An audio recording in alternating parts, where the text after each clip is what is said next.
day and night. I toss and turn, I keep stressing my mind. I look for peace, but see I don't attain.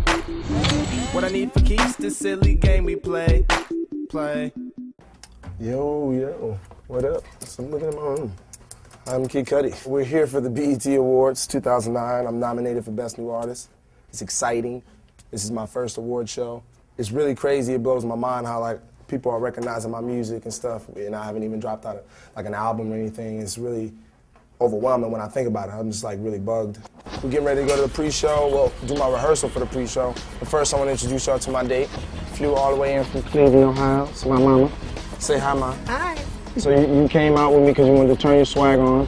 We're going to go out there and kill it on the carpet. Are you ready? I'm ready. Don't play no games. You ready? I am ready, because you know you're the ultimate diva. I'm ready. And I'm taking this moment to let everybody know this is the ultimate diva right now. This is serious.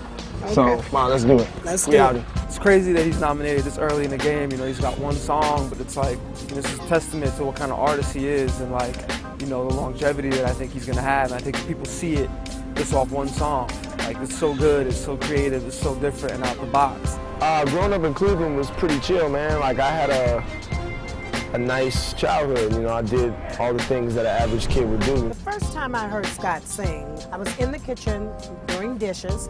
I kept hearing this voice coming from somewhere, and I couldn't figure out whether it was the radio or what.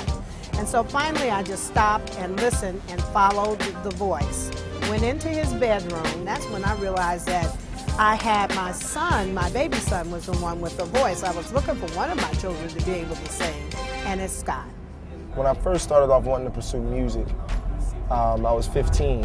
So around that time, there were a couple little freestyle battles to hit up, you know what I mean? That was like the thing back then, you know, to just see who was the illest at freestyle.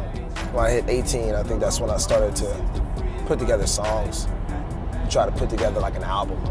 My first rap name was Lil Scott because I just wasn't thinking of anything creative, and then I started getting into a bunch of different names. Like, I think after that, my rap name was Super Kid.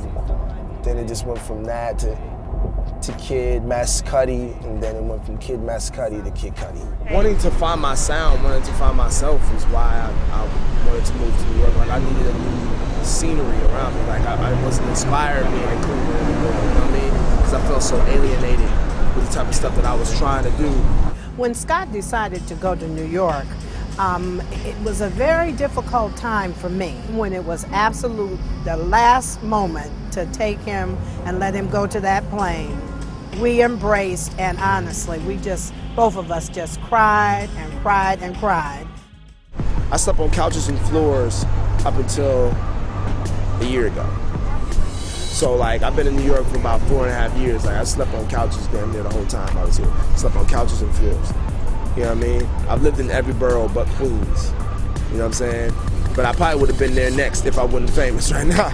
First time you hear him, he's not just like hip hop or urban or street. He kind of transcended all kind of genres and cultures, and you know, that's what's so special about him, I feel like.